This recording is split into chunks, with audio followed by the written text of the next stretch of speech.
This week on the Reseller Locker Room, we are sitting down with the name of a president and a luxury car, Mr. Jefferson Benz. Are you ready? Let's go.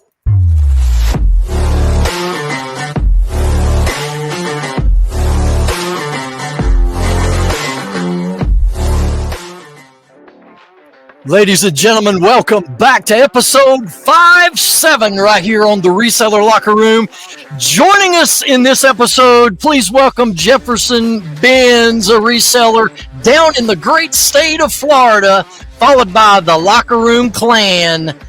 Alex, the Beard King. I got to clean out my toilet picker. Something was coming. Chris, Mr. Easy Pickens joining us. Welcome to the Locker Room, gentlemen. How we doing? Wonderful. I wasn't sure what you were going to say there, Ben. I know. But, I could have been worse, but I took it easy on you. I've been okay. I mean, things have been a little shitty, but we cleared it out. And we're flowing now, so we're good. Oh my gracious. Well, welcome back, ladies and gentlemen of the Locker Room. As I said in the opening, we have Jefferson Benz with us, and to give you a little quick background on this gentleman, since our viewers demand, who are these people that are coming into the Locker Room? Well, let me tell you, he joined us at the Highway 127 sale, and he is a good friend of our ambassador, Mike Camparelli, here to the Locker Room, and he came down and joined us at our Airbnb house a few times, right? Yeah. He was there every night. Yeah, every day. What are you talking about? Pretty much every night. Yeah.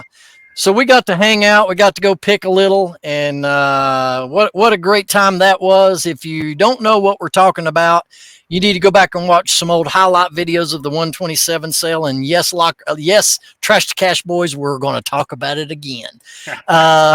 Anyway, we got some questions. We had some technical difficulties the night we were supposed to record this. Alex's toilet blew up, so he had to go deal with that. So, and I had some audio and video issues, but we're recording on a different night. So let's fire some questions. Alex, since you've had such a shitty time in the last 24 hours, you get to ask the first ones. Man, you're catching me off guard here. So let's talk about your podcast, because Mike has been on your podcast. I was on your podcast. And how can people find your podcast? Because it's Pocket Change Podcast, but you have to actually search under CJ Finds, correct? Well, you can look up, if you look up Pocket Change Podcast on, now that we've been on YouTube. What do you call it? Yeah, when you guys show. Am I still there? Yeah, you're here. Okay, everybody else went away. So no, because Ben made it big. See, I didn't know. It always scares me when Ben makes it big. I mean, I was at that, when I was at your place, it was too much. But if you go on and put in Pocket Change on YouTube, you'll find us. We'll come up. The other guys that were Pocket Change aren't using that anymore, so we'll come up. You can also look me up directly, and it's cjbenzfinds. It's on the screen. That's my personal account. I sell on everywhere. Every account I have is cjbenzfinds. So Instagram, I'm blanking. Man, no one ever asked me questions. Is that your name on eBay too? I've been on that I wasn't the host, so I don't even know how to answer these questions. But YouTube, eBay, Instagram, everywhere that you can have an account, look for CJ Benz Finds, and I'll be there. Cool. Well, by the time this comes out, I believe you just had a show with Archie and Mike. Is that correct? Did you guys record that? So our latest one comes out on Friday. Okay, so guys, go over and check out the latest episode with we got Archie and Mike's going to be over there. So AKA Mike Camparelli. It'll be on Spotify too. Yeah. Okay. Yeah, they have an audio version. Biscuit butt. Yep. You guys are more professional than us because we don't even have audio. No. We're a bunch of lackeys. We started on audio. Our first 37 episodes are just audio only. So you can find them on YouTube and just listen to them. Our latest one is episode 89. So we're getting up there. You have audio only on YouTube. Yeah, I did No, no, no. the feed. So the first, I just fed them over into YouTube, and they're just audio. They're on there. It's just a picture of our logo, and then the audio behind it. They're not getting very many views, but I wonder why. I don't know. We get more views now on our Spotify and our audio podcast. We're doing better there than we're doing on YouTube. So. Oh, is that right? Yeah. So when you started this your show, you said you just started audio only, then you graduated into video as well. Yeah, because of Mike Camparelli. He said, "Hey man, can you do me a favor? Can you put this on YouTube?" And then we were like, "Oh yeah, I can put it on YouTube." And then we started doing video. The editing software does both, and we were recording in video, and I was just stripping the audio out of it. So. Okay. Oh, I see. Well, let's kind of back up here, and Jefferson, tell our viewers what you used to do for a living and how you got the fire to jump into reselling, and then how has your business progressed since that point? Yeah, so I am by trade a warehouse manager, distribution and selling stuff. I worked for a home shopping network, HSN, for 20 years. Oh, and then I left there and worked for an import-export company out in California. And then I had the opportunity. My wife's mother was aging, so we decided we wanted her to come to California. She wouldn't come to California, so we moved to the East Coast to be closer to her. My wife works for a company that was opening a new facility here in Florida. So she had a guaranteed job, and I applied, went to work for an auto parts company, worked there until September 9th, and now I'm looking for a job again. When I moved from California into Florida, in California, I've been doing the same thing for 20 years, right? Business, professional, warehouse manager things. I'd go out like 2 or 3 nights a week and go to meetings. And then I also was an elk, a moose, an eagle, and a couple other organizations where I would give my time. When I moved, I lost all those responsibilities that, if you keep going there for 20 years, you end up getting, further and further involved. So when I moved, I decided I'm going to quit giving away all my time and I'm going to do something for myself. So good progression is into selling on eBay because I like to buy junk. I grew up with a hippie mom, and I grew up in flea markets. That's what she did. Mainly because she liked to smoke weed, and you couldn't have a real job if you smoke weed in the 70s and 80s. She had her master's degree in accounting and never used it, but she had a master's degree. So education was important to her, but it was more important to hit a blunt. And I can understand that, right? You can't get away with it. Back then, it was big problems, right? Now you can do a little bit, and they're like, "Oh, okay, that's cool," and it's legal. What state you're in? Yeah, well, we voted it down again here in Florida. Oh well. So she nice. Somebody got a sale. Alex, you got one. She had been buying stuff and selling it on eBay. She's since passed away. And then when I moved here, I was thinking about her, and I'm like, what? I'll probably try that. So instead of going golfing, I decided to go to yard sales and do some online arbitrage. And that didn't work for me. Buying stuff and then trying to resell it. Every time I buy something that's a good deal at Walmart, when I get home, 14,000 other people have done it. So I might as well just throw it in the trash. Yeah. So I found my niche really around here with auctions in Florida. There's a couple different auction companies that sell the complete house out.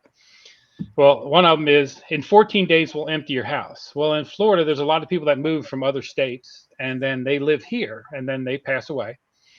And their kids still live in Wisconsin, Michigan, or wherever. They don't want this stuff, so they just want it gone. So there's a couple of really good auction sites where they just cluster a bunch of stuff together, and you get it very, very inexpensively.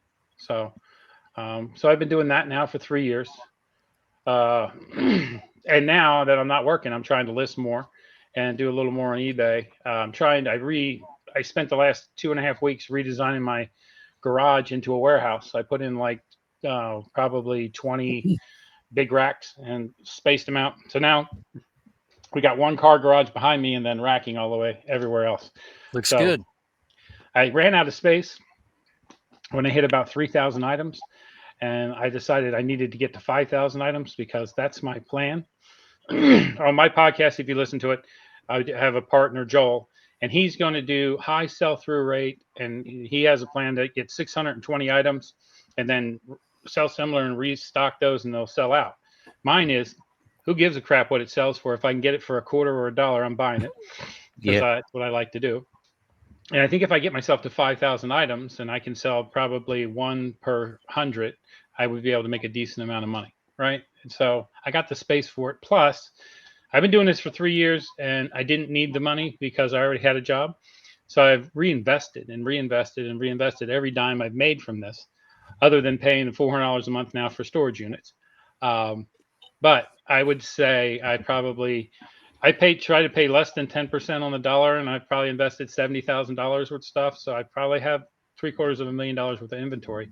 Now I need to sell it. So, wow. How many items do you got in your store? I've got 3,400. I have I just counted. So if you look over there, there's totes. So I'm bringing the stuff in boxes. I'm taking it out of the boxes, sorting what's not good and sending that to Goodwill. And then the other stuff that's good, I put in those totes, and then I bring a tote over, list everything in the tote, put it in boxes, put it in the rack. I plan to, by the end of the year, I want to be to 5,000 items. I have about 2,500 more items here in the garage to list, and then I probably have, I don't know, an ungodly amount in 2 10 by 20 storage units. Wow. So, wow. So I went nuts. Don't do what I did. I bought, and I when I was fresh off the boat, I really didn't look at sell-through rate. I don't really want to do that now, but I have that stuff, so I'm doing that experiment. I want to try to find higher dollar items, but what do you like to $10 sell? items and they cost you $0.25. What do you like to sell? Like, is it just the big profit items, or do you have specific items that you prefer? I really like selling. Like, what do you have more fun listing and selling? You know, I like belt buckles. I bought a couple of belt buckle collections in the beginning, and I've done really well with them. You know, there's belt buckles that are worth $50 $60 easily, but the problem is the collections I bought had a lot of $10 ones, but they're easy to, I have those in the eBay room inside on one rack, and I have listed probably 200 belt buckles, but there's probably about 1,000 belt buckles there. I need to get the listing. That's a lot. Majority of your inventory is in the storage units that you mentioned. Yeah, everything that's not listed, I moved over there because I had filled this whole garage completely up, and then are all your listed items in your garage right now, or are they off-site? They're all in my garage. I'm not going to list it unless it's here. Because I'm not one day handling. I don't want to have to drive to the storage unit. Storage unit's not far. It's like 10 miles.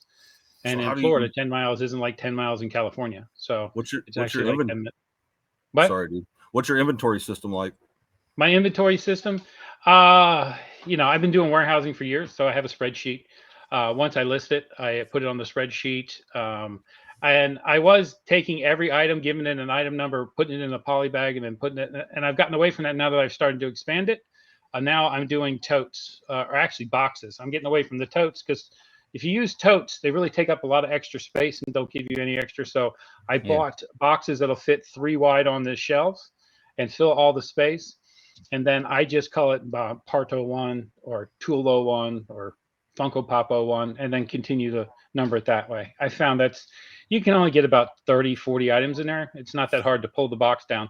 I've got a little cart that I take with me to the picket, and I fill that up, and then I bring it over here. And this station here, I pack out on it, and I got my scale and everything set up. So. How long did it take you to list that many items? Because I know you had a listing goal of doing 100 items a day that you tried to hit. So I did 100 items a day for 2 weeks, and I could do 100 items a day. But the problem I ran into was I ran out of space. I filled 2 closets, and then this garage was completely full. So I took 7 carloads of stuff from here to Goodwill. I had some old lawn furniture that was sitting in here that I had replaced, and I just threw it in the garage. And then I had to break that down so I could get it into my little dumpster. And even though I have all this stuff, I only have a hacksaw. So that took me forever to cut up. So, I need to invest in a Sawzall or something like that. Wow. Your situation kind of sounds like ADH Dave. Have you thought about buying a shipping container and putting it in your backyard to get rid of your I had thought about I can't because I'm in because my My HOA? community won't allow that. HOA. I couldn't do that. Plus the backyard's full with a pool, and I don't have that much land. I would, if I could go back now, I would have bought a house, not this house. I mean, this house is a wonderful house. I mean, it's way too big. We left California and we came here, and in California, we had like a 1,300 square foot house because a 1,300 square foot house out there was crazy expensive.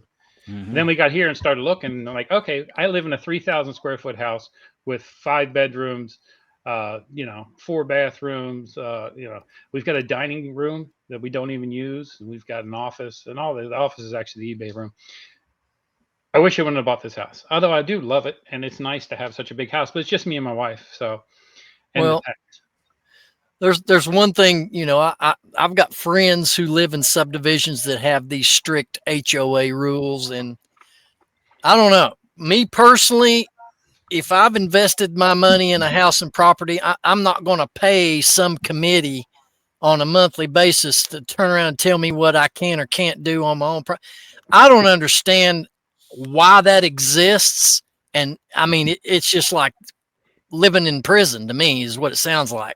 It is, but it's also good because there's no junk cars. There's no, it's very nice in my neighborhood, and it's very pristine, and you keep your yard up and you do everything. And I like that.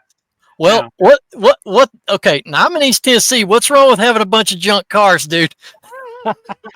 If you're living in a development that everybody only has a quarter of an acre and they have junk cars sitting around, that's a problem. When I lived in Virginia, I actually had a couple of junk cars on my property, but I also had 30 acres, right? Well, that's why they gotta be junk. I mean, I want the freedom to walk out on any one of my porches and take a whiz, and I ain't got to worry about, being fined or what. Oh, you can't do that. Or if I want to. I still piss in the backyard. I don't care. The neighbors can look at it. It's fine. Okay. Well, that's good then. You've got Not that out front though, because there's too many cameras. I don't want to get arrested. As long as you got bladder freedom, that's good. That's on his priority list when Ben's buying a house. And I pee in the front yard too, and the back. Yeah. No peeing in the front yard. Oh man. Like I have so my front yard, I have this silver bush that got crazy overgrown. And I never go outside when it's dark. I'm usually in I never noticed it. But then the neighbor came knocking on. He's like, I want to know why your light is strobing. Well, my light, my dusk to dawn light would come on after I went in the house. And because the bush had grown up and it was like a silvery, it would reflect the light. Refracting. It would turn it off. And then as soon as it stopped reflecting, it would turn on. So it was like blinking. And that guy was so worried about it. He's like, I thought maybe you were somebody had broken in your house. I'm like, so okay, well, I'll keep my eye out for your house. As you start strobing the light, I'll know to come over there and kick some ass. I mean, it's the stupidest thing I ever heard. You're in distress. Yeah, it's like, That's crazy. Yeah, so it's nice here, but there are, there's a lot of nosy neighbors. But right. So what's up? You were mentioning off camera or backstage that you had a bunch of car parts to list. So is a large part of your inventory car parts? Probably about 400 of my items is car parts right now, and I have a bunch more to list. I bought out a storage locker that had car parts in it. Plus, every time I go out to yard sales, I try to hone in on them and look them up real quick. I do find here a lot of people will be, deciding to fix a car up, or a lot of aftermarket stuff because they were going to do it to their car and they didn't do it, or they passed away. So I find a lot of aftermarket or even decent parts that are still new in boxes. So one of the things I look for. Yeah, it's important to check out all the OEM parts that you see at the sales, man, because it can be big money for sure. So that's newer thing I've gotten into. Yeah, you have 2 storage units full and you're still actively sourcing yard selling? I got a problem. I don't know. I do. I have a problem. I do. Well, the first thing is admitting that you have a problem. Yeah. We did the first step. Now we got the 12 when I would clean the garage, I found 6 boxes of keychains because I like to take keychains, make sets of 25, and they sell for like $25. Every time I do it, they sell pretty quick. I did that with these old keychains, and then the other night I was bored, maybe drunk, on Goodwill, and I bought 24 more pounds of keychains. I don't know why I did it. I just did it. You're lotting them together. How much do they sell for? Like $1 a piece. So I usually take 25, make it $24.95. and I mix it up, right? Okay. So I keep buying keychains. I just dump them in a big lot. And when I get like 100 pounds, I pour them out on the table and divide them up. Some of the old like plasticky ones, and then maybe a Millennium Falcon and a Tiki and this and that. That's I make cool. lots of 25, and then I just list them for $24.95. People collect them, man. I'm gonna start doing that at the bins because I'm sure I can take them Keychains. off backpacks and all Keychains sorts are of good. I've done really well with keychains. The last time I did it, I listed 48 packs, and I'm down to 1. And now I just got 63 that I just sorted out. I'm going to list those next week. So. Yeah, I've been picking up the little pocket Bibles that you see. They're at the bins everywhere, so I grab them and I'm putting lots of 10s together, and they'll sell from $29.99 to like $19.99. That's cool. Yeah, so I buy get those 10 too. and I lot them together. They're good at 10. They sell quick too. Sometimes they go for $29 or $19.99, but I'm buying them for like a quarter each, so it's pretty good. But now I'm gonna be looking for keychains. Interesting. Keychains are good. Jefferson, do you have a Goodwill bins near you that you go to? I do, but I don't like it. It's scared. It's very, very. It's not. It's a crappy bins. It's not like the flat tables where everything's laid out. It's like if you went to a hotel and they had like those carts they throw all the linens in. That's what it is. And there's 60 people in there just rummaging through them and fighting each other for it. I went there twice, and then the second time I'm like, yeah, I don't want to get AIDS. I'm done. I'm not going to fight these people. I mean, no, because you dumping it. I didn't mean that in a bad way. I'm just saying it's not. Yeah, you better clarify that. You're gonna get some hate comments, dude. Yeah, well, I don't want AIDS in the nicest way possible. I try to be PC as and I'm toning it down here, people. Trust me, I'm toning it down. He is toning it down. But that's not. If I had a nice bins where I could go in, and when I go to Charlotte, where my buddy is, Greensboro, we go to his bins, and it's nice. Like everybody's chill. The tables are flat, and then you can, and then everybody lines. They bring the thing out, and they bring it out, and everybody lines up, and they're cool. But the one in Tampa. Yeah, I've never seen the flat. I go to the bins all the time. I've never seen the flat ones, but we have a chill one. I actually like the violent one where you got to elbow to get in there. I like that excitement of getting the mix fight. It up. Yeah, I like reselling with the side of violence. So yeah, that's good. Good for you. That's my personality. If I go to prison, I'm not going to be the tough guy. I'm going to be like, whatever you need, I need nicotine. I'm in. Hey, I was going to tell you, man, you don't have to tone it down on our account. I mean, we've had some questionable episodes and content on this show. Let me tell you, I know you know that, but you don't have to tone it down. Trust me. Just let her fly, bro. I remember I don't know about that, man. You can say whatever. I won't. Be careful what you ask for. You did mention though before when we were at the house that you used to do some stand up, right? Yeah, that was my hobby when I moved to California. That was part of my idea. I was living in Virginia, working for Home Shopping Network, and I used to go out and do open mic nights there. And then I actually had a couple paid gigs where I was doing stand up, and I have probably about an hour and a half worth of stand up that's solid. That's cool. Then I moved to California, and I'm like, I'm going to get famous in like a year, and then man, I'll be the man. And then I got to California. One thing, I can sing really well, and I'm a good comedian. I moved to California and realized everybody that can sing very well and is a comedian moved to California for their career. And most of them are working as a doorman at some place making $12 an hour. So I decided I'd stick with the warehousing and not proceed with that. I used to go out at least 3 nights a week and do stand up at just open mics. And it was fun. I met a lot of people that were really into it. And I made a lot of really good friends. When I moved to Tampa, I started to do that here. And then I decided, I'm 50. It's not going to happen for me. Maybe I'll try to sell junk on eBay. Yeah, so do something different. Oh, well, let me dive in a little bit deeper on this comedian stuff. Yeah. Did you do like character impressions and skits, or what was mainly your No, mainly just like bits about my life. I've had I'm more the fun uncle than the good dad, that kind of stuff. I'm going to get you drunk and then bring you home, drop you off to your parents. My kids, I feel bad for them. I tried. They do tell me that, I'm an okay dad. They still talk to me. Yeah. At least most of them, works out. How many kids do you have? 3 that I paid child support for. The other ones, I don't know. So. Okay. No, I have 3 kids. I talk to them all the time. I have a oldest son, I have a Joke, daughter, Dan. and then I have a youngest son. My oldest son's the smartest kid I ever met in my life. My daughter is determined and works hard, and my youngest son, goddamn, he's good looking, and that's good for him. That's why Yeah. it works out. That's awesome. Yeah, everybody's got their thing.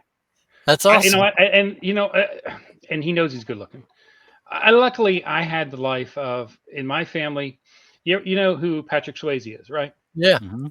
You know who Patrick Swayze's brother is. You've seen him, right? Like he's been in stuff. He's kind of Patrick Swayze, but something went wrong. That's me compared to my brother. So I grew up as the ugly child. So it works out. I was running a building once, and this lady worked for me named Kathy, and she was maybe a 6. A very good personality, bubbly, but acted like a 10. And I could never figure it out until I hired her sister, who was a 3. And I'm like, oh shit, that's because you're the good-looking one in your family. That's what happened there. I don't know what that had to do with anything, but I like telling that story. And one time I was looking for a hobby, and I got a community garden out in California because you can get these community gardens. And then I was there, something ran up my leg and bit me. I ran away. I was molested. Son of a bitch. Oh Those are my little God. things I can remember from my stuff. It's not funny. Those are really like catty things. But my sister, I drove a Focus mainly because I didn't pay attention. My wife, she had an Escape.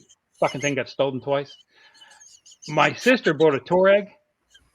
Bitch can't make an omelet anymore. She bought a what? A Touareg, Volkswagen Touareg. Oh, Or egg. Touareg. Never heard of She can't those. make an omelet. Touareg. See, that's not that funny. I don't know why I told that. All right, back to the show. interesting.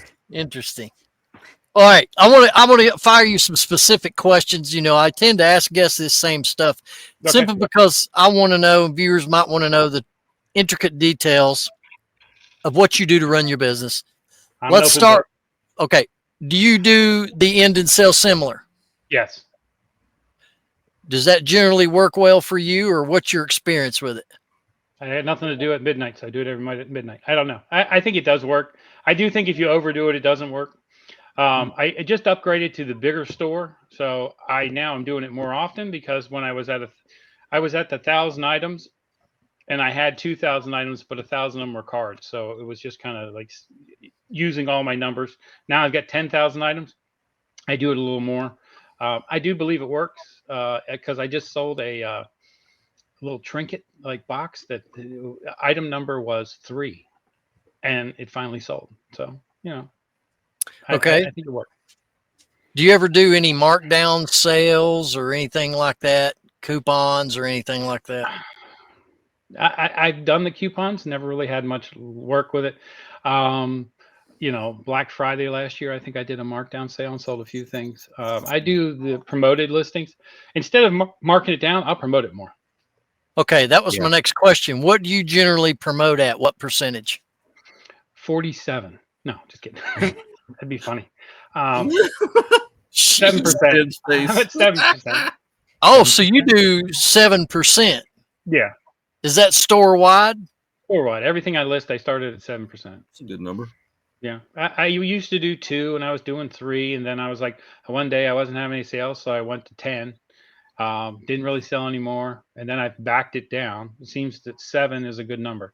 Plus 12.5% plus 7, 20% costs you to sell. Yeah, I usually bounce between like 5 and 10, depending on your mood or whatever. Yeah. Yeah, I've been ending and selling similar. All of mine are at 3%, but then when I end them, I go up. I just been going up to 5. The ones that I end and sell similar, and if they come back around, I'm going to go back to 3. And just change it up. Yeah. It's been working so far, but it's curious or interesting that you said after a while it might not work. Which because I did. He said if you overdo the end and sell similar, right? Is that what you're talking about? I think I think if you do it too much, because I don't know how true it is, but for it to get to Google, they say it has to be on up to 30 to 35 days on eBay before it even goes to Google. I don't know if that's true or not. Something you hear a lot of things, but yeah. So I try not to end anything until it's about 45 days. So, but I'd like to pose this question to the viewers. Let us know down in the comments if you end and sell similar on the regular, which is daily, or do you do it once a week or every other day? and tell us down in the comments what your sales success is from ending and selling similar to those items. Because we were talking before backstage before we hit record that I end and sell similar every day. And it seems like when I take a break from doing that and I come back to it, it's more effective at that point. Whereas doing it every day, I'm not seeing a lot coming from it. So that kind of falls in line with what you're saying. You know, do you wear it out too much and it becomes ineffective? Or, you know, what the deal is. It's just another endless question that we throw out there to the eBay gods who won't tell us nothing. I mean, one of my sales today was from that. I ended a bunch of VHS tapes and I sold The Good Child with Macaulay Culkin. So, that's a great movie. Yeah, never seen and it. it's got the other You guy. ever seen that? You gotta watch I've seen that. it. Yeah, when it came out, probably on VHS. I typically don't let any of my items go more than, or I don't even let them hit 30 days, honestly. Yeah. So Jefferson, I heard this about you, and I've been wanting to ask you this question for the longest time. And I meant to ask you when we were together in person, but how is the sales success of you selling adult toys? Is that going really well now, or tell us more about that? Adult toys. I don't sell adult toys, but I do have 4,000 softcore porn VHS tapes if anybody's interested. 1,000? You're selling off your collection, huh? No, that sounds like Archie. Archie had a supply of that. Oh yeah, it's all, you know. So I go on those auction websites, and then somebody had 4,000 VHS tapes recorded in the 80s and 90s, and I put $1 down just because I wanted to see what it would sell for. Well, I got 4,000 VHS tapes for $1, and I was excited because, you know, it didn't say anything about softcore porn. It just said VHS tapes recorded in the 80s and 90s. And then I brought them home and I put them on my VCR, which I have over here on my TV, and I'm playing it, and I'm like, and it's a lot of noise. And then my wife opens the door and she's like, "What are you doing in here?" I'm like, watching porn." She's like, "You're an idiot." Shut the door, walked away. So I've watched, you know, maybe 11 of those. And then what makes it soft? That's what I want to know. They don't show penises. That's what makes it soft, you know. Yeah. So if you're going to watch porn with your wife and you're worried about your manhood, look at Chris. I knew you had to get through this episode without saying. It gets soft because if you overuse it too many times, it gets soft and it doesn't work. So you got to listen, man. You got to step back. And they're from like Skinamax and from the 80s. Man. I just need to know. This guy I want to know who recorded 4,000 tapes of this. I mean, this must have been his hobby. It's all Skinamax from the 80s. Yeah, it's funny if it's all scrambled. It's all scrambled porn, and then it pauses on a boobie. No, it's not. It's just he actually had the subscription. I'm throwing a movie, but you know. So what I bought. So I was like, what am I going to do with these? And I've been selling them, but I don't sell. I'm not going to sell softcore porn because I don't feel like getting banned for doing something stupid. So I bought an electromagnet and I run it across them. And if you do that to a VHS tape and put it into the thing, it thinks it's a brand new tape. So I back to pristine, except for on Macari where I sold them as is. And I got a guy that bought them and said, "Hey, everything I thought it would be, and then some." And then he bought a second set. So, but I don't sell Macari no more because it doesn't sell. Nothing. Macari went to. So no. Yeah. Okay. So let's get back to reselling. Yeah. I gotta tell you, when I brought this subject up, Chris should have just done this because the look on his face. I got a story. Someone found it at the Goodwill bins. A used vibrator, listed it at the Goodwill bins, and it sold in less than an hour. You're kidding. A used toy out of the Goodwill bins. Dude, do you know how many yard sales I've been and ran across them? And I, you know, for obvious reasons, I didn't want to touch them, but you know what I mean? They're out there. I just put them in a box and I use them on my Christmas tree, like candles. The time I found some, they were in a shoebox, adults only, and they kept it next to the cash register. Yeah. And I lifted that lid and I was like, oh my. And I thought, well, you know. They got vintage ones. I mean, come on. I mean, people collect weird stuff. Antique. Made of wood. We're talking reselling, Chris, selling used vibrators. Made of wood. I saw vibrators for sale before. Were they made of wood though? No. Well, that'd be more dildo, I think. Wood. Shoo, boys, we got to change it now. All right. Hey, man, I tried to be clean. 34 You're the one minutes bringing in. up the dirty stuff. Well, it's just the way it goes sometimes. All right, gentlemen, let's get to our first segment. We're going to do the sale of the week. And we're going to do, each of us are going to share two good sales apiece. So who wants to go first? Two good sales. I'm looking. You got them there, Jefferson. We'll let you go in first here. So I hit present. Yeah. How do I get it? How do I share it? He's got to share it, or we Share have to screen. You share screen. Here, I got one on deck. All right, we'll go Chris's first, and he'll get that lined up. All right, what we got? So this is a Bose Wave radio system I picked up in Las Vegas when I was picking with Biscuit Butt and Mike Camparelli. Nice. So paid $40 for it. The lady was asking 60. Asked her if she'd take 40. She did. I thought this was worth like 120, but then once I looked it up, the higher end of this model was 170. So I priced it at $169.99. Got a couple of lowball offers, turned them down, and then I got a full price purchase. So after I haven't, I did ship it. So let's see. After everything, $109. Nice. So that was a good Very one. nice. Very nice. Trying to pull one up here. Did you present Ben's? I can. Yeah, go ahead. Do you see it, Ben? It ain't popped up. Wait a minute. Chris has got another one. Oh, yeah, another one. All right, so this was a total throw-in on a deal. I don't know how long ago, but I didn't pay much for this. I remember you bought a bunch of that, right? This wasn't in Crossville. This was at a garage, so I didn't get on video. But anyway, it was a throw-in on other stuff, and I was discounting on how much it was worth, dude. I didn't realize it was what it was. I had it listed for $149.99. Had a few lowball offers. I just turned them down, and then somebody shoot me an offer at $125, so I took it. And honestly, I don't think when I listed it, I put 0 on it, so I just listed it recently.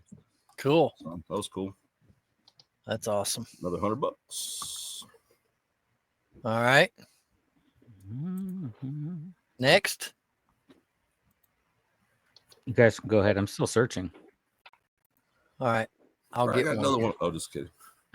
I hit share screen. Yeah.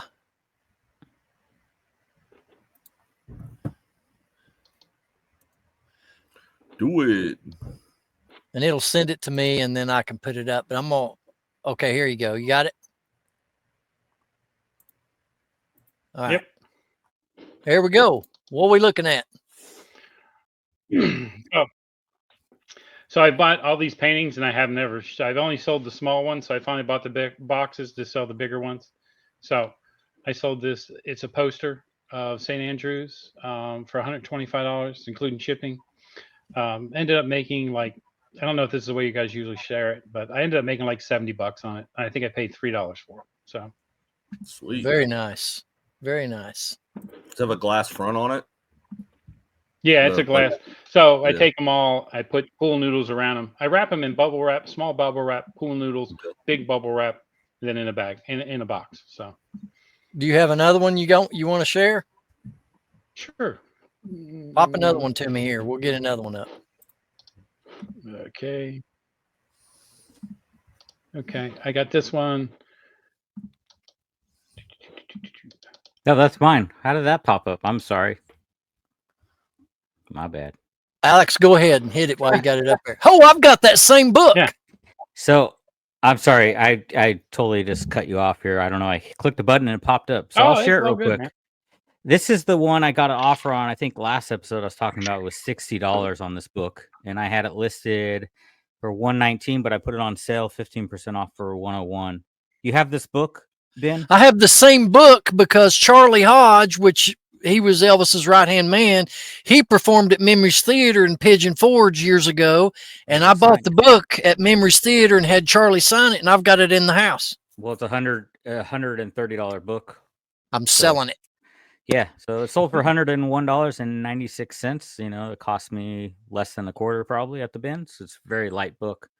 It's Wow. funny that you have the same book and it's signed as well. Yes. So, but Yes. the sold comps are nothing lower than $99 all the way up to $130. Sweet. I like There it. you go. Thanks for sharing that, because I'll go list that one of mine. All right, here we go. What are we looking at here? So these are genuine zebra printer. It's the labels. Now that Oh, they yeah. have the thermal, you don't need these labels. But I got a hold of like 20 cases of these a while back. Really cheap with 24 in each case. I paid a quarter a roll. I've sold. This is lots. I have lots of 7 and lots of 16 and lots of 4. This one sold this week.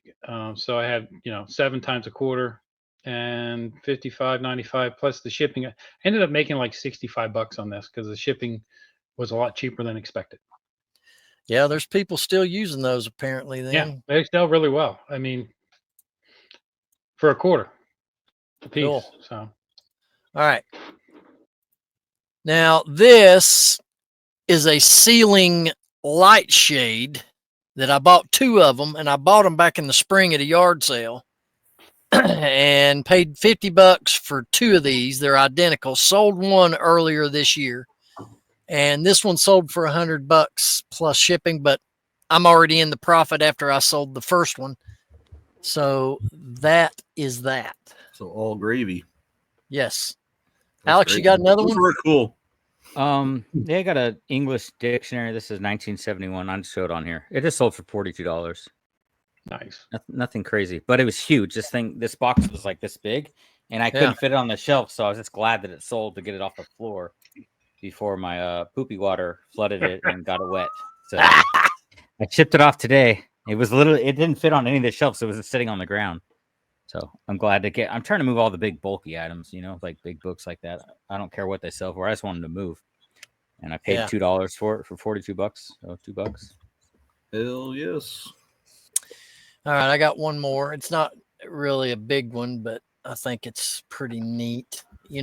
I did a bulk buy on a bunch of vintage toys, and I had a ton of tubs of loose figures. So I started lotting them up, and this is a lot of 16 Iron Man and various other different comic book figure mix lot. $35 plus ship on that one. That's cool. Yeah. I like buying the little action figures. I don't lot them together, but I still, even if I sell one for like $10, Yeah. they're so light. So, well, I went through and looked at all of them up individually, and if any of them fell under 15, I just decided to lot them all up and push them out, because I've literally got 3 tubs full of them. I mean, I got a bunch of antique Transformers that I'm going to lot up and put together on a bunch of lots. So, but let's move right along to find of the week, gentlemen. What'd we find? We got to go looking. Boy, we're really prepared here, folks. No, I got Everybody it. scatters. I had some before recorded last night sitting right next to me, but then I scrambled and moved everything. So I'm trying to look for the item now. All right. All right, Chris. All right. So I found this chess set at the Salvation Army. It was Japanese, Chinese, whatever it is. Oh, that's cool. All the pieces are hand carved and different. Like all the pawns are different. Let's see if I can show you an example here. So like that's like one of the pawns. Nice. That's another one. They're just like all different. They're all hand carved. It's pretty sweet. There's the king. But anyway, I got it for I paid like it was $50, and then I got 25% off that. So what, 37.50 or whatever it is. Yeah. I've sold quite a few complete chess sets. I mean, it wasn't Chinese or anything like that. I found the same one as sold for 200, but it just had generic chess pieces. It didn't have the hand carved each one. So, I'm thinking like $2.99, but I'm thinking optimistic. But it's pretty unique and cool. Well, I'll tell you what I did. I had a marble set, green marbled, carved out of onyx, white pieces and green colored onyx or whatever it's called, the color of it is. And then the board was marble. So I sold the board separately and sold the 2 sets of chess pieces separately in lots and got like $59.95 per lot on those chess pieces, and then sold the board for like $35. But I did that because marble's heavy. Right. And if you ship all that together, the weight on it was like 8 pounds. Yeah, I've done very well on unique chess sets, just off the wall. Even if I can't find comps, I've done well on them. So yeah, I've only had luck finding them at estate sales. I don't hardly ever see them in yard sales unless they're your average everyday chess set that you buy at Walmart. I mean that old stuff, and estate sales. Yeah, Salvation Army, I found a few. Man. Have you? It's crazy. Yeah, that's where that one came from. Yeah, I don't have a Salvation Army, so I don't. You guys ever seen the chess sets where they're like multi-level? Yeah, 3D. 3D. Levels? Yeah, those are crazy. Yeah, I have no idea how to play that though. But I see. All right, let's see it, Alex. Waterlogged and all. Well, luckily this was on the table. This is The Legend of Dirts. I don't know, 25th anniversary. It's a big giant paperback. It's a thick. The Legend of Joe Dirt. Yeah, Legend of Joe Dirt Fantasy Edition. The buy box, so this is going to be an Amazon product. It's $49.99 right now on Amazon. Nice. Yes. And it sells pretty often too. It should be a quick sale. I'd use that as a door stopper, but that's just me. You're gonna use not for that. Not what it's worth. That worth $50. Well, why don't you just go ahead and use your signed book, the $100 book? What is that? What kind of sex toy is that? It's a workbench Monroe shock. It's shaped like a shock. Oh, that's cool. That is pretty cool. I picked it up at a yard sale for $5. I'll probably leave it in my garage. Yeah. I looked it up. There's one like that. They're like $200 and plus shipping.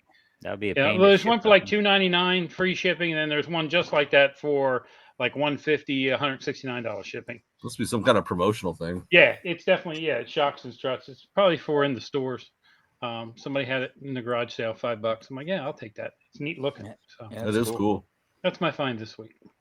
Well, I'm on sourcing strike, as y'all know, for the last several weeks. I'm on strike with a lot of stuff, like my own Rocky Top Picker channel. I ain't made a video in a month. I've not sourced it in a month because I've got so much crap right here in this building that I don't need to go spend any more money. So with that being said, how about the Pitiful sale of the week? Do we have one? I got one on deck. I'm so glad this thing finally sold. Peppa Pig. This got the car, and it's got 3 little characters inside. I sold it for $6 just to get it out of here. That? It's a Peppa Pig. It's a Peppa Pig toy. 2003. The little pig toys. It's no, like I never heard of it. It's like a cartoon.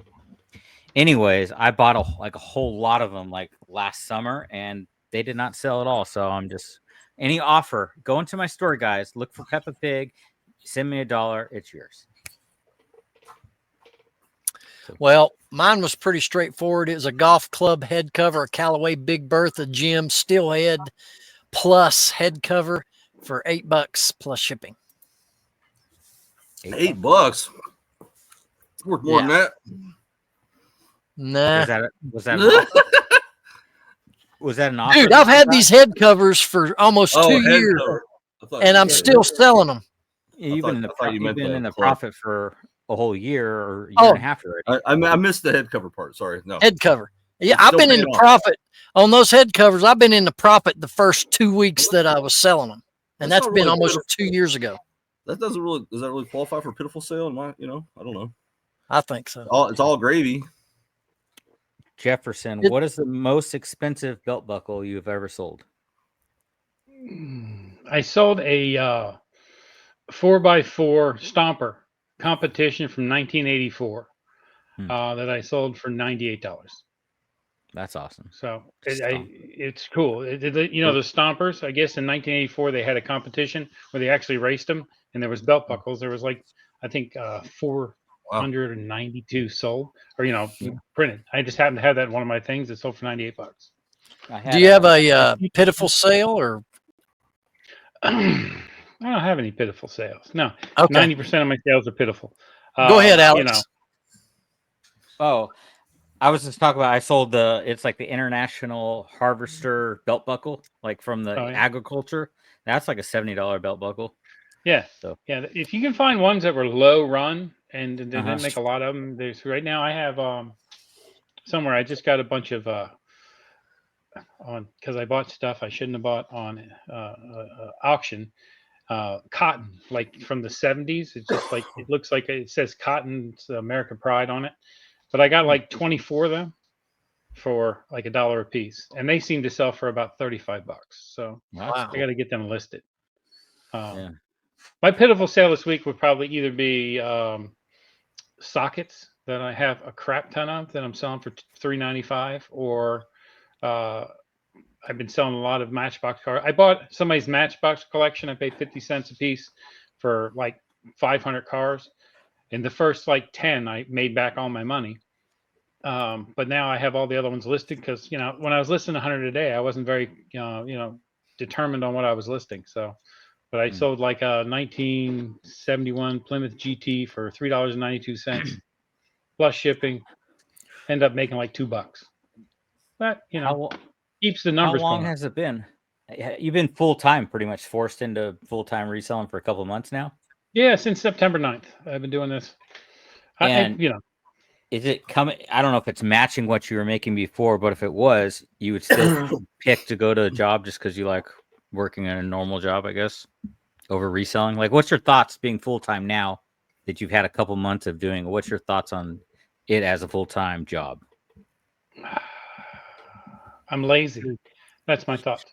I don't know that I'm working as hard as I could. I'm still listing like 50 a day, but I think I could probably get back up to like, I think if you were really working hard at this, you could probably do a lot. But I do like to get in the pool in the morning, have a cup of coffee, maybe, mimosa to start the day. And then, Well, question. pack my packages. All right. So when you're saying you list 50 a day or 100 a day, are these multi-quantity listings? Or what are you how are you able to list 100 items or 50 items in one day? What are they? So with like the Matchbox cars, I was easily you can list 100 Matchbox cars in a day. They have barcodes on them. Although with them, you got to watch it because the barcodes on them, I don't know if Matchbox research every car. Yeah, well, you just take a picture of it, right? And so what I do, I take my phone, I bring up the eBay app, I take a picture of it, I scroll down, I find it, sell similar, and then I go in, change the stuff. It's like 5 minutes, even on that. Yeah. Like these, I've been listing these all day. They're gas can or gas caps with locks on them. Every single one, they're barcoded. So then, like with I'll make lots of stuff. Like with the keychains, I'll make one listing. It'll say 25 mixed keychains, and then I will then list one, sell similar, take my pictures on the phone, list it, sell similar. Here's a question that made me think there, Jefferson.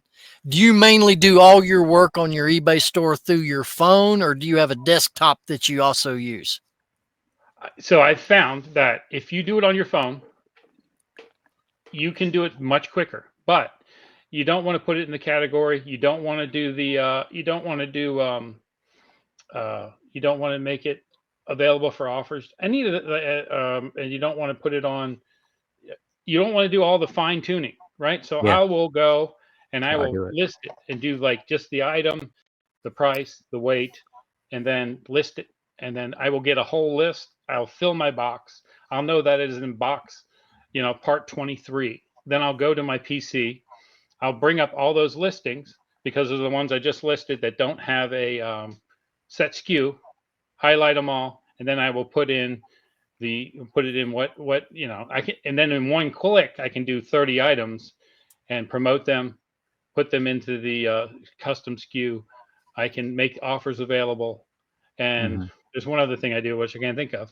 But if you do that on your phone, you have to click into all these different places to do it. So there's like doing the basic listing is quick on the phone, and then doing them as a bulk, you can go ahead and put all the different stuff that you want in there. Yeah, that makes sense. I'm all about efficiencies. I mean, I've been running warehouses for 25 years, right? And my job as an operations manager or general manager is to go back and look at what we're doing and figure out how to save 16 seconds here or there, right? So once you start figuring that stuff out, and that's the way I look at this as a workflow. I go, okay, if I do these 6 things and I can do them in 2 minutes, and then I can do, in 60 minutes, I can do 30 items, and then I can go into the office or into the eBay room. I have a computer out here, but I don't always go in there. And I do it on that PC because this one I don't have something playing or whatever. And then I just have it set up. I go in there, click, click, click, boom. And then I come back out, put that box away and move on to the next thing. Gotcha. Now, when you get into more like, if you're doing something more that needs more, like I was doing stuff that I didn't have, you couldn't sell similar on, or if you want to write out a whole thing, I would say you can list anything in 10 minutes. So at the most, it takes you 6 an hour. But when you're doing like these things that have barcodes or anything that you can streamline, I would say 2 minutes is probably what it takes. Now, do you use the AI feature to write your descriptions for you? No, I do not. That's the worst. Okay. I don't know. It just makes it so flurry. What I do is I make a really good title, and then I use that title in the top of my thing, and then I have a blurb that says this is the item that you're actually going to get, and it's probably like 4 things long. I paste that in there, and I have it saved on my phone, so I can just boop boop, and then I move on. Yeah, I do the same type of thing. Yeah, if I have a new item that's in box, I might see what the AI description has, and then put my spiel at the beginning of that above the AI description. Yeah, and when I'm doing those paintings, that I did use the AI for that, but it seems very flowery. I don't think most people even read the description. I've heard it described as being like a word salad. Yeah, it is. I use it for my books. I don't even check anymore. I've never had anyone complain at all. I think you're missing out on probably some keywords that AI is putting in there for your search without using it. I use AI, and then I put my shipping information. On top. Well, of that. I use the AI, but I go through and proofread that thing because sometimes that thing gets wonky. Yeah, and you got to go in there and take some stuff out and add something differently. But this just goes to show you guys, everybody does their reselling business differently, and there's no right or wrong way. Basically, is the message. What works for you is what you should do. Another trick with the AI, if you don't like what it says, you kill it and then make it do it again. It'll give you a different spiel. It'll give you a different one. Yeah, good point, Chris. Good point. Good point. All right, I'm trying to streamline and just do as much as I can. The computer and never read it anymore, and I never had any issues. You're just like, roll the dice. Yeah, roll it. Let's just roll it. Hey, we want to thank our MVP members to this program. The ambassador to the locker room, Mr. Mike Camparelli. Keith from Vintage Sports Flips. Check him out right here on YouTube. And then Rick in Maryland is another fine paid subscriber. Rick is always a good commenter here on the show. And scrolling down below, we have our Skybox members, Wolfman Goodies on YouTube, Trash to Cash Podcast on YouTube, Flipping for Laughs, Mary McQueen, and Goodwater Pickers on YouTube. And we lost Captain Morgan guy. Riverboat Adventures. I loved saying that every week. Cheers to him. I hope he has a safe sailing. Yeah. Yes. Which I don't even know where he was located. I hope he wasn't over the mountain from me, or he may have got flooded out. I hope not. I have no idea. But I clicked on his channel one day because I was so curious, but it's that there was time. No Captain Morgan. Yeah, no Captain Morgan. Let's get to the viewer comment of the week. All right, I got one up here. Yeah, he's fast. I got one. All right, this is from Southern Vermont Vintage. A shipping tip that we have used many, many times in the past. When you have a big, heavy item, no box, and needs protection, take a storage container you want to get rid of, drill holes through the lid and bin, zip tie the lid, slap a label on it, and send it. It's freaking genius, man. I've had a few times when I could have done that, I think. Yeah. Hindsight. I think you were talking about like buying them. When I buy like books in bulk, I have tons of those things. I just throw them away, but are you talking Are they talking storage totes? Like the black and yellow bins that we got from that pick that we were all on. Like he's saying, like take one of those, put your stuff in it, zip tie it shut, and Alex is the one that's got the shit. Just ship it right in the container. Well, See that container behind Jefferson there, that clear one? I filled that with water like 3 times already. Oh, You can geez. ship your shit. I'm gonna, I mean, if you use a container, would you not have to list it under UPS delivery? Because it's, I mean, the weight. Well, I mean, if you have something big, it's going to be probably UPS anyway, right? I think that's UPS. kind of the message. But yeah, I mean, basically thinking outside the box. You could literally Not really. You're thinking inside the container.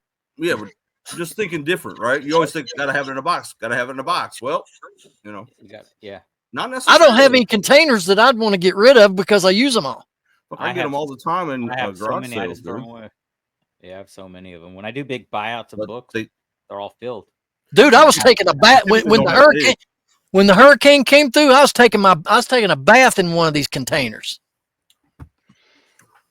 where I had to save those water. containers are cheaper than that $20 box you bought. Yeah. We're not going into that again.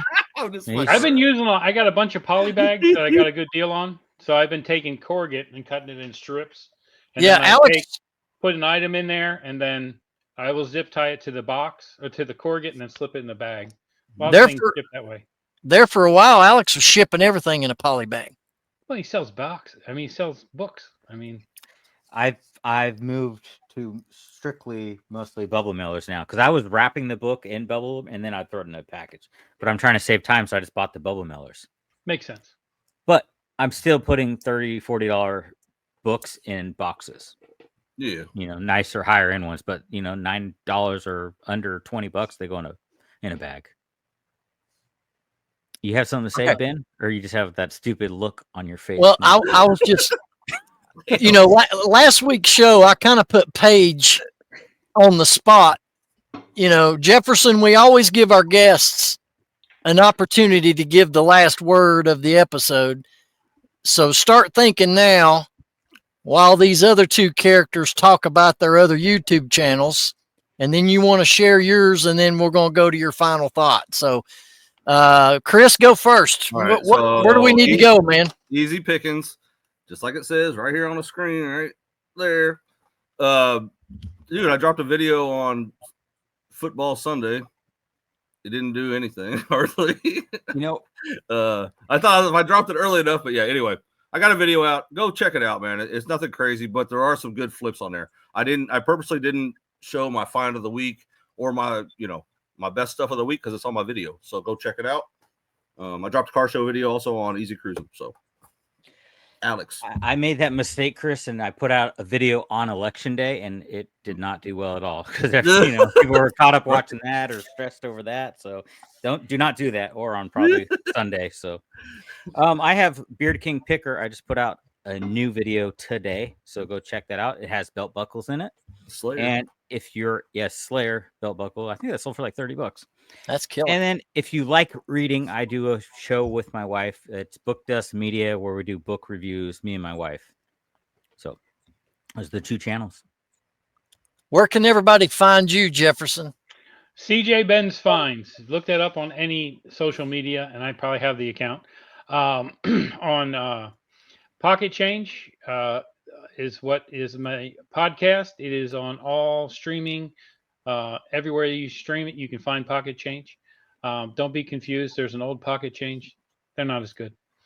But one thing is on Pocket Change, we do 2 shows a week. On Tuesdays, we do Pick or Pass, where we find 5 or 6 items that we don't look up ahead of time. We just go in and do the comps, see if we should have bought them. 97% of the time, we probably shouldn't have bought them, but it's fun. And then on Fridays, we do our normal pick and pass. So check that out. And we need to steal that. We need to steal that, boys. Ben, hey Ben, I got a question. Hey, the more that's out there, the better. I don't think there's no original ideas, right? So. Oh yeah, all of ours are original, and everybody copies us. Okay. Yeah. I don't do viewer comment. I did steal that from you and Sale the Week. Well, here's my question. Real quick question, Jefferson. All you do on your YouTube channel is your podcast, correct? Do you do individual videos of just you? I do AI videos. I've been playing with that, and I'm going to start with my death pile, right? So I'm going to start bringing my death pile in once a week. Well, probably in about 3 weeks from now, because I got to get through all the stuff I have here. but I want to go through it and show you what I got, show you how I sort it, and then let you guys check out what my thought process is. I'm not sure if it's right, but it's my thought process, right? So I want to start doing personal videos. I have AI videos that before I left my job, I went through and spent a lot of time because the last 2 months I was there, we were shutting down the building. So I have AI videos dropping between now and February 7th, 2 or 3 a week.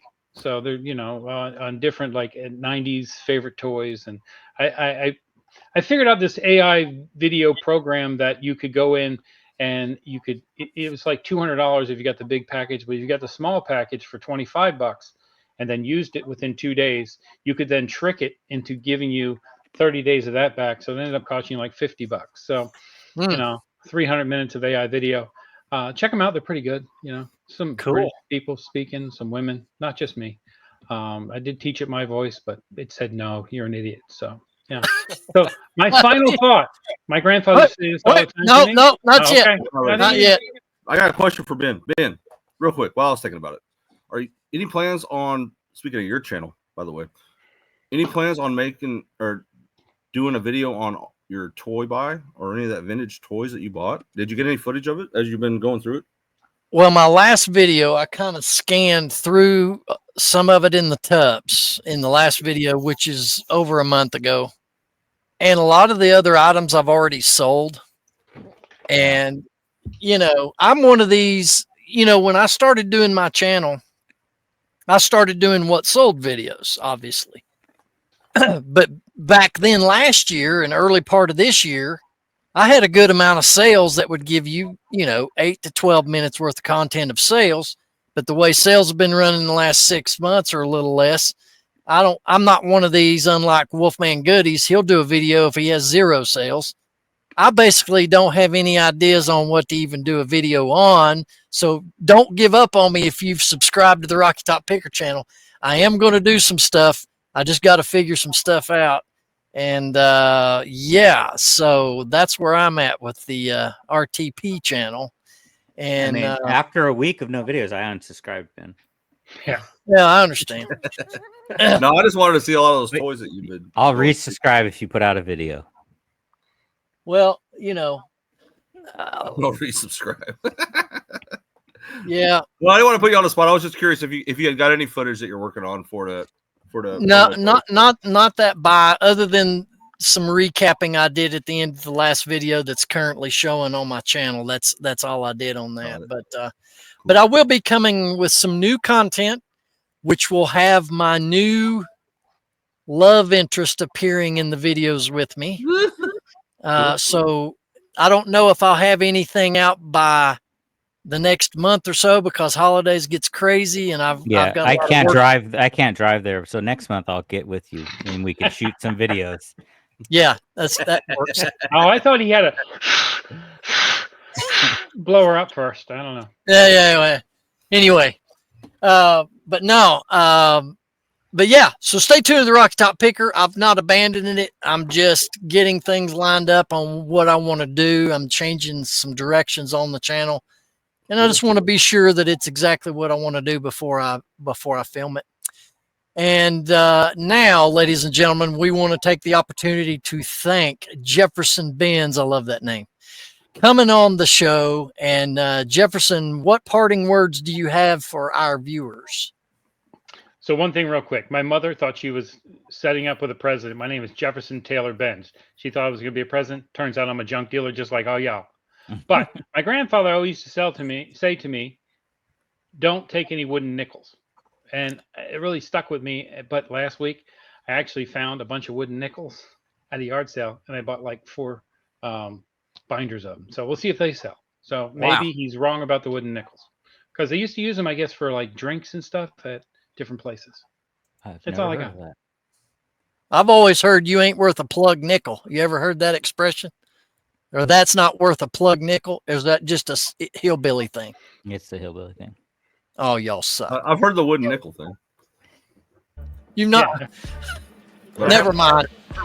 If you've heard if you've heard the expression "that's not worth a plug nickel," go down in the comments and leave it down in the comments. You ain't worth a plug nickel. Hey, We love all the viewers out here watching us every single week. On behalf of Chris, Jefferson, Alex, and myself, I got another cell. Has been the Reseller Locker Room Podcast. We cannot wait to see you right back here next week, where we have, who we got coming up? Death Pile Picker Mike will be joining us next episode. Stay tuned. Hit that thumbs up. We love you guys. See you soon. There.